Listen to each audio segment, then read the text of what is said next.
It's snowmageddon outside. We've all been trapped inside for days because the roads are no good. And it is about 2:30 on a Thursday afternoon. Been homeschooling the kids for about 4 days. And I've locked myself in my little office in my cozy little knitting room. And let's sit and chat and sip on something warm. And let's talk about 2026 knitting plans.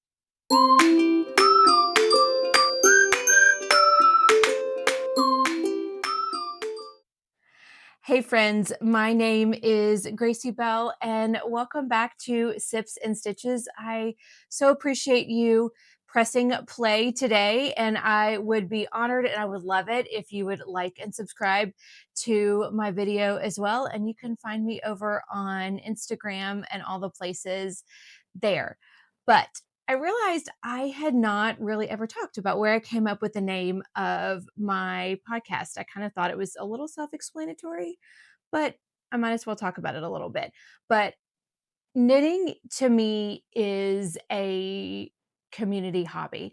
I know a lot of times I spend it sitting in my chair over here, knitting by myself. It's kind of my peace and my quiet time because I'm busy with my kiddos all day. But there's also nothing that I love more than getting together with my knitting friends and knitting on a morning or an afternoon with a cup of coffee or a cup of tea. And that's one of my favorite things to do. But I'm also a mom of three, and sometimes a glass of wine at the end of the day is also a nice thing as well. So I also love a good old glass of wine with my knitting too. But today I wanted to show off my mug. My precious niece made this for me for Christmas. The hand painted mugs in my family from my niece and my nephew are quite coveted. And I was lucky this year to be the recipient of the hand painted mug. And in it today, I'm drinking the Plum Deluxe Holiday Embrace Tea. I got their selection of holiday teas this Christmas. So, FYI, y'all need to get it because it's delicious and it's just nice to mix it up a little bit from what I can get in my local store. And I love a good loose leaf tea. All right, y'all. So I know a lot of knitters out there do a make nine. It's a board that's really cute and it has all of the things that they want to make the coming year. Now, I love that in theory. I love a plan. I love a good plan. I'm a planner. I'm done with it. But the freedom and flexibility in me doesn't want to pigeonhole myself into nine things that I have to make through the year because if it's a list, and it's on a list. My type A personality likes to check off a list. This year, I decided not to do that. Okay, I've never done that before, but I really decided not to do it this year, even though I love the idea. So I came up with a make nine of sorts, but with things that I wanted to do this year. And so that's what I thought would be fun to talk about today. The first thing on my list is steeking. And for those that don't know, so steeking is the process of cutting your knitting. I know it sounds very scary. That's not anything as a knitter that we really like to do, but we do it. And so the idea of it is that you don't have to work a color work row. They're usually stranded color work. So you don't have to work a color work row on the purl side because that's a little bit harder. You got to do some flippy math in your head, all of the things. And so it's usually easier to knit the color work in the round and just go in circles. And so the idea of steeking is to cut the pattern up because you put channels, you have 4, 5, 6 specific stitches. And so you've got channels in those. And once you are done knitting, you secure the side seam and then you cut the middle and then you make the button band and all of that kind of stuff. I have never done that. Never, because it's always scared me. I'm not going to take scissors on purpose to my knitting garment unless I mess up. But I'm going to try it this year and see how I like it. So I've got a few patterns that I really thought were really pretty. So the first one is Woolen Pine. It's the Voyage sweater. And it's a scrappy sweater, which I love. Because what I love about a lot of Woolen Pine designs is that they design them kind of with using your stash in mind. And sometimes our stashes can get out of control, or we just have random bits of of yarn left over again and again, right? And so it's several different colorful bands, and you can do it however you want to. And then you steek up the center. It's like a longer, I think it's drop shoulder. I think it's a drop shoulder cardigan. I'll have to look that up, but I think it's really pretty. So that is option one. Okay. The second one is by Skeindeer Knits, and that is the Festive Colorwork sweater. I loved making my Christmas sweater this past year. If y'all haven't seen my Christmas sweater, go back on my second video about everything I knit. I loved my Christmas sweater. I didn't get to wear it, I think, as much as what I wanted to because it wasn't a cardigan. And as one of my friends says, cardigans are just elite because you can throw a cardigan over everything. I'm wearing one today, right? You can just throw a cardigan over everything. And I think I could have gotten a little bit more use out of my Christmas sweater if it was a cardigan. At least I wouldn't feel like I was constantly being an outfit repeater, right? So, Skeindeer Knits has a festive colorwork sweater, and it's cute little bands of snowmen and Christmas trees. And I think I have not bought the pattern, but I think what you can do with it is just do as much or as little of the little stranded colorwork bands as what you want to. So you could just do the yoke, you could do the whole sweater, and then you're going to steek up the front and you're knitting it in the round and easy bo beezy, supposedly. It's written for steeking, and so that's the best part because I don't want to try and figure out the whole steeking situation all by myself. I need somebody to tell me and kind of sort of hold my hand through it. Third pattern is also by Skeindeer, and that is a Selbu coat. Now, what this has going for it is the fact that it is DK weight. The other two, I believe, are fingering weight, and that's really tiny needles. And the Selbu coat is really pretty graphic, larger graphic, and it's all over. I think this would be beautiful in a blue and white. Y'all know I always love blue and white. And I also think if I felt like being an Auburn fan wearing the sweater, I think it would be I think it'd be really cute in orange and blue and very football festive. You could just wear it. I don't know. I just think it's a fabulous, fabulous sweater. And it is also written for steeking as well, hence the holding my hand through the entire process. And it's DK weight, so it should go faster than fingering. So that's what I'm kind of leaning towards. But if you have ever steeked anything before, drop me something in the comments and let me know if there's a pattern out there that you love that you have made that I should try out or that I should check out. So steeking is the first thing that is on my list to learn this year. It's future Gracie.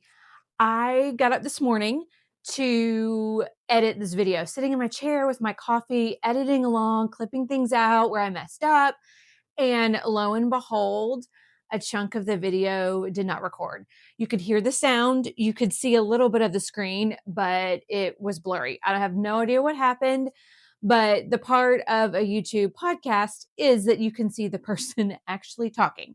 I had toyed with the idea of putting on what I wore yesterday, but I decided we're just going to be future Gracie. So we're going to have an outfit change. And so you're going to see a couple different segments with me in this sweater. And just know that's a part that messed up because we had orthodontist appointments and other things. And I didn't feel like switching outfits when I got back home, all the things. We're going to continue and we're going to carry on with what we were talking about. So, one of the segments that I messed up on was my number 2 intention for the year, and that is to be better at tracking my knits. And I love and appreciate everybody that takes detailed notes, puts up detailed things on Ravelry. I am not that girl. I want to be that girl. I wish I was that girl because I very much appreciate the people that are that girl because I like to research all of the projects and all of the things that I'm doing, but that doesn't always happen. I get distracted or I don't write things down or I don't think to go and get my phone as I'm editing things and making adjustments. I got y'all saw it on my gift guide, the My Year in Yarn for 2026 by Summer Day Crochet. And yeah, I was checking to make sure. I always call it Sunny Day Crochet, but Summer Day Crochet. And I have a paper journal. I am a paper calendar girl. I'm trying to be better about switching over to use a Google Calendar. So I'm a paper calendar girl. So I'm hopeful that an actual real life knitting journal will help this year. I love it's fun. It's super, super cute. It's got coloring things that you can color in. It has month-long things with for goals and tracking. And I didn't do that good of a job in January of tracking some of the individual things. But what I really like that it has on there is she's got project logs, and you can put who you made it for. You can put the designer, the pattern. You can sketch out some things if you need to make modifications, make different notes, how much you loved everything, how the project made you feel. All that stuff is in the journal. And there's also a section for measurements in the back, and your stash and your pattern wish list and all that kind of stuff. I am hopeful that this helps me to track things a little bit better this year than what it has in the past. I also love that I can take this and throw this in my knitting bag. So if I'm out and about and I'm trying to remember what I either have in my stash or my measurements so I can get the right amount of yarn for the pattern, I am really hopeful that this will help me this year, and it'll make my year-end video for 2026 a whole lot more fun. So this is what I'm doing this year. Number 2 is just to be better at tracking my knits. Third thing that I want to do is to create an intentional summer wardrobe. Until this past year, I really had never really focused on summer knits at all. I told myself in my head that it was going to take forever to knit because it's fingering weight, and fingering weight means smaller needles, and smaller needles mean it takes forever. But what I did not count is there's usually not as much fabric as there is with a cardigan, and there are no sleeves. Or if there are sleeves, they're cap sleeve. So I was really just talking myself out of it. So one thing that I decided that I'm going to do is try and find those pieces that I can layer under a sweater. I can create a sweater set or a jacket that I can wear into the fall and the winter. First thing up is the Sabai tank. I talked about that in my last video, but I love that. I love that tank. It's a boat neck, which I love the way it looks on me. I now know the modifications that I want to make for myself, and it knit up super, super quickly. So the Sabai tank is something that is on my list. The Cloud Top by Petite Knit, another, I think it's just a great basic classic line. I think would be really great. It's supposed to be light and airy. I also think this one would be super fun if you could put like a thread of sparkle in throughout it, because I think that would add a bit of sparkle to your everyday in the summer when you're hot. And I think a little sparkly shirt underneath a jacket, a really cute jacket at Christmas time, at New Year's Eve would be super, super cute. So that is the Cloud Tank by Petite Knit. Moonset Tea, I didn't write the name of the designer down on my piece of paper, but I'll put it on the screen. But the Moonset Tee, I think, is just also that great classic shirt. And the designer Maynich put it out in white. And who doesn't need a white t-shirt? I mean, who doesn't need a white t-shirt? I think it looks cool and flowy. It is on fingering weight, but I think it's really, really cute. So that's also on my list. And then last is the Surrey shirt, and that's by Kadri. And that is more of a boat neck shirt. So it's got a little bit of a sleeve to it, not much of a sleeve. And like I said, I love a boat neck. I think it adds enough, like a little bit of interest of a neckline without feeling like too much of a t-shirt. It's a little bit more dressed up to me, if you will. So those are a few of my summer options for myself.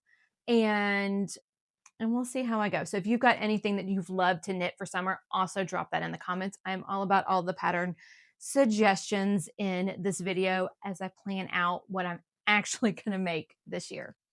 I took a spinning lesson in December, like right around the holidays or right before Christmas vacation, and I fell in love with it. I told my husband, it's like, I cannot describe why I like this so much, but I like it. Maybe it's the colors, or you're creating something from your, not that knitting, you're not creating something, but you're making yarn. Anyway, I think it's the coolest.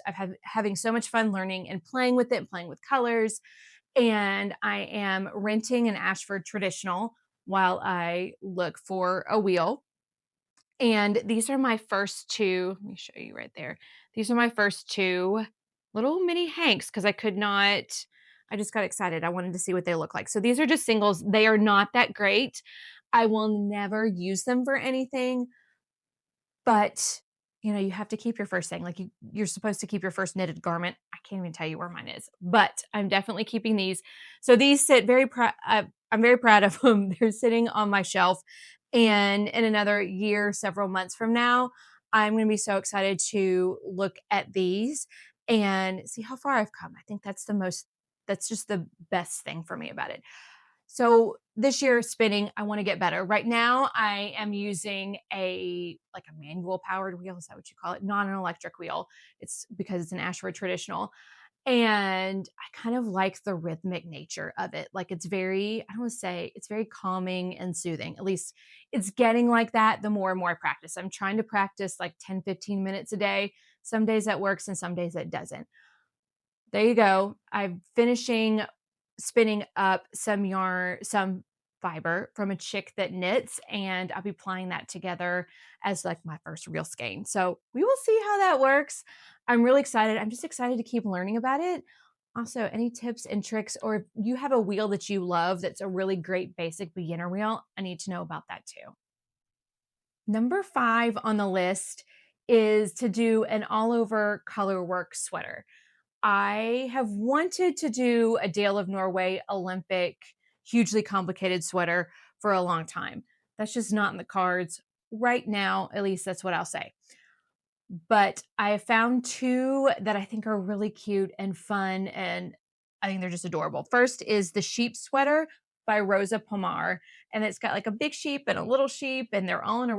It's just super cute, and I think it's very. I mean, you got to be a knitter with a sheep sweater, right? Which leads me to my other potential possibility, and that's the Ovis sweater by Caitlin Hunter, which I think is very cute. They're both sheep, but to me, both of these sweaters are very different. The Ovis is a lot more graphic. It's very bold graphic print. It's cropped. I think it's adorable too. I think it would also be really cute in a cardigan as well. That requires steeking and me figuring that out. But I think it's really cute. So I love both of them. I don't know what color I would do. To me, blue and white is just kind of always the classic for any of it, but like a black and white or a brown, just a really great neutral because the pattern is so bold. I think I would want a more muted neutral colorway. So we'll see. So that is number 5, an all over colorwork sweater. Eighth intention for the year is to knit more cardigans. If y'all watched my 2025 Everything I Knit in the Year, it's the last one, go back and watch it. I knit about 10 sweaters, 9, 10 sweaters. And out of those, one was a cardigan. It was a pressed flowers cardigan. I love it. I wear it a lot. But as my friend Stacy says, cardigans are just elite, like because you can just throw them over everything, and you can have it match so many different outfits. You get a lot of use out of it. I wear this one all the time. There is, and I could not find the original poster of it, but they're calling it the Cardi Party Knit Along all year long. And so the idea for that is to knit a cardigan once every quarter, because I think a lot of times we don't knit cardigans because you have to purl on the wrong side and you just feel like they take forever versus just knitting around and around and around, right? That is why I think we knit a lot less of them, but I also find they're some of the most worn things in my whole wardrobe. I just finished the Campus Cardi by Amy Scher. I love it. I'm going to talk about it in another video. You need to make one. I probably need to make like 2 or 3 more. But a couple others that are on my list. So my goal is to make 4 cardigans this year. Okay. So the first one is the Wild Cardigan by Lily Kate France. I love the sweater. It's an all over cable work sweater. And as you can tell, I love that.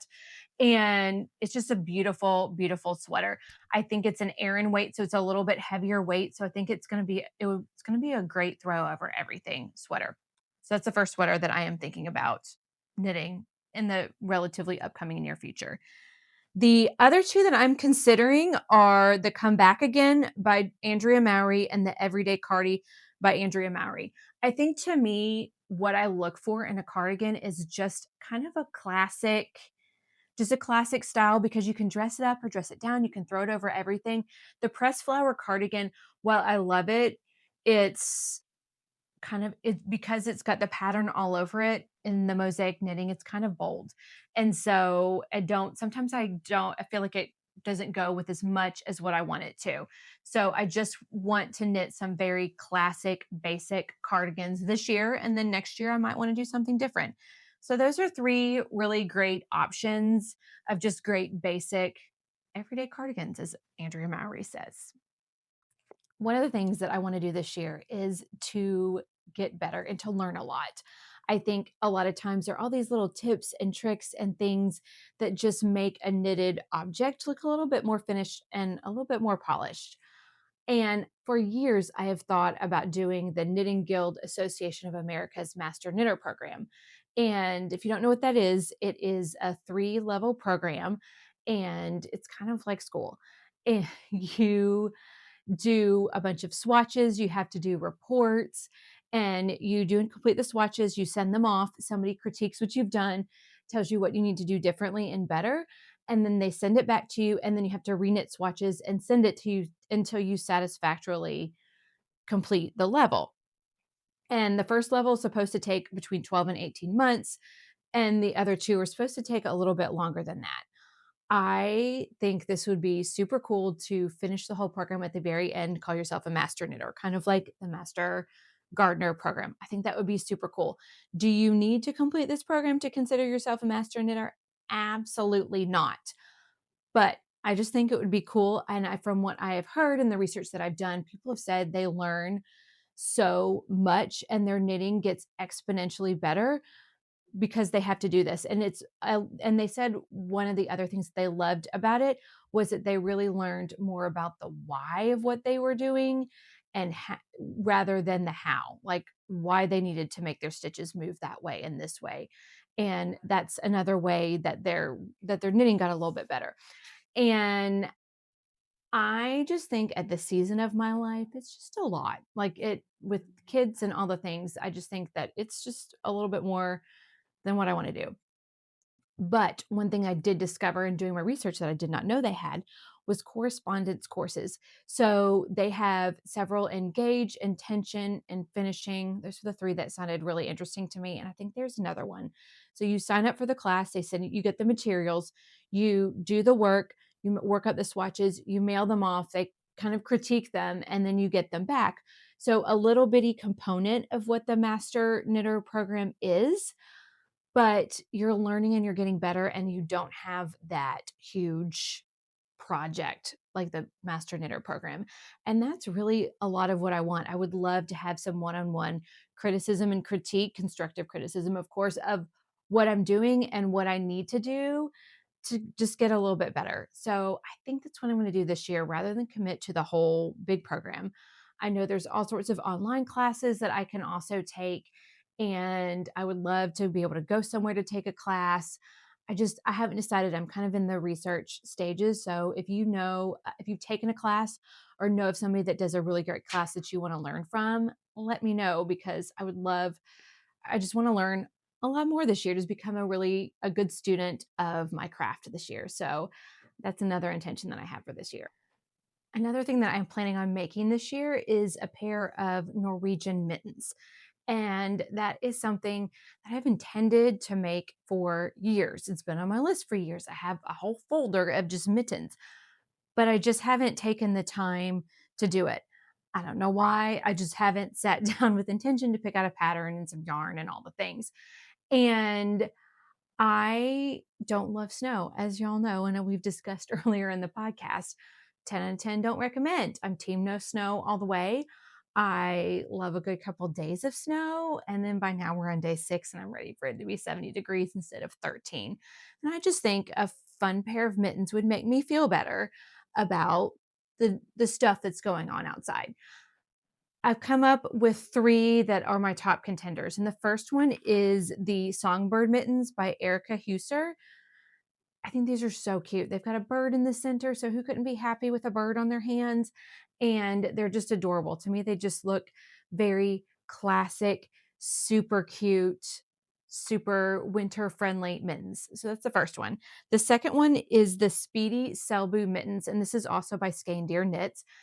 And if I decide to make the Selbu coat, Selbu cardigan, I think it's coat, if I decide to make that, then they coordinate with that. And I'd have a matchy-matchy set, and I just think it would look really cute. The other plus for this one is it is DK weight. and it would go just a little bit faster if I'm a little short on time. So, in other words, if it's like December before I'm knitting these. And I think it would just be really cute to coordinate with the coat or the cardigan that I am wearing. Third pattern, and I'm not going to say it right, is a Jolvanton 2024 mitten, and it's by Maja Carlson. And I am assuming she does a different one for every year because there was a 2025 one, but the 2024 one is so cute. It's got a little house with trees on it. So it looks like it's a house in the woods. It's adorable. And I had never seen it before until I was looking up patterns the other day, and there it was. And I just think they're so, so cute. That is another top contender as well, but I'm going to make myself a pair of mittens this year that I've been talking about for years. Last thing on my make, learn, 9 list is a Christmas sweater. I loved my Christmas sweater from this past year, the Home for Christmas sweater. It is in I talk about it in my 2025 everything I knit in 2025 video. So make sure you go and check that out. And it has cars on it. It's very Clark Griswold. So cute. I love it so much. And I wear it all the time. However, part of me wish it was a cardigan because I think I probably would have gotten more use out of it because I could have thrown it over everything. Because there's only so many times you can continue to repeat and to wear the same Christmas sweater, right? But a cardigan you can throw over several things. The steeked sweater that I was talking about at the very beginning is a definite contender, but I haven't really searched for Christmas patterns because I know some will come out in November, December. There is one with Christmas lights on it, like big old-fashioned Christmas lights that's really cute, and I think Dale of Norway does one. There's the Augustins, Northern Augustins sweater that's really cute, that's also a contender. So I don't know. So Christmas sweater is just on the list. I don't know what pattern, but that's going to be a definite must knit. And I'm going to be better and start it before November 1st, like I did this past year, so I can wear it starting Thanksgiving because I don't think I finished it until like very beginning of December. I was working on the West Knits Mystery Knit Along, which I loved my shawl, still love my shawl, but I was knitting on that all of October, and I think this year I may skip that and knit a Christmas sweater in October. I haven't totally decided, but I gotta wait and see what his theme is, right? So that's one thing that I want to make sure I do is to get my Christmas sweater made a lot earlier, and maybe I should think about starting it in July. So there you go. Christmas sweater is the last thing on the list. One thing I realized I did not do yesterday and hence today and is to talk about what I was wearing yesterday in the video. I wore the folklore cardigan. It is using the Eras Tour yarn from Sorella. I bought the kit from there. And so the designer for that folklore cardigan is not the designer that you typically see of the folklore cardigan everywhere, but they're super, super similar. And I love that cardigan. I wear that all the time, probably several times a week. It's a great just bring with you in case you get a little bit chilly and it's the summertime. And to me, it's just classic with a shirt under it and jeans, pants, whatever. I love that sweater so much. I wear it, like I said, all the time, and the yarn is held up really, really well. And so today I have on the Lumi sweater by Sari Nordland. I'm using Cascade 220 yarn, and it is wool, and it is 13 degrees outside and it is warm. I talk a little bit about this sweater in my 2025 knits video. So if you want to hear more about that, go back and watch that video. Thank you so much for joining me yesterday and today as I re-recorded the video and hear me talk about all of the things that I want to learn and make in 2026. I'm super excited for the year and all the fun things that I have planned to make and the things that I want to do and accomplish this year. And I want to hear about you. What are you planning on making? What pattern is top on your list? And are you challenging yourself with something a little bit different this year? As always, I would love and appreciate a like and a follow. And you can find me all the places on social media. Have a fantastic day, friends.